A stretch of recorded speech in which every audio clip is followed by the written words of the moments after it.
പടച്ചവരെ ഒരായുഷ്കാലം മുഴുവനും സമ്പാദിച്ചത് മുഴുവനും നഷ്ടപ്പെട്ടു പോയാ എത്രയോ പാവങ്ങളെ കാണുന്നുണ്ട് വയനാടിന്റെ പരിസരങ്ങളിലല്ലോ.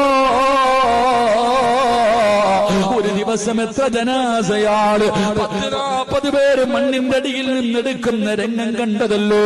അവരുടെ എല്ലാം പോയല്ലോ, അവരുടെ എല്ലാം പോയല്ലോ. വയനാടിന്റെ പരിസരങ്ങളല്ലോ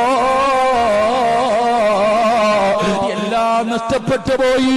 ഇന്നലെ കുടുംബമുണ്ടായിരുന്നു, ഇന്നലെ വീടുണ്ടായിരുന്നു, കൊട്ടാരം പോലെ ഉണ്ടാക്കി വീടിന്റെ അകത്ത് കിടന്നിറങ്ങിയ പാവങ്ങള് അവസാനം ഇട്ടിരിക്കുന്ന വസ്ത്രവുമായി പടച്ചവനെ കാത്തു നിൽക്കുകയാണ്. കൊണ്ടുവരുന്ന ഭക്ഷണവും കാത്ത് അല്ലാഹുവേ ഉടുത്തിരുന്ന തുണിയുരിഞ്ഞ് തറയിൽ വിരിച്ചിട്ട് കിടന്നിറങ്ങുന്നൊരവസ്ഥയിലേക്ക് എത്രയോ പാവങ്ങൾ മാറിപ്പോയില്ലോ. എന്റെ പ്രിയമുള്ളവരെ,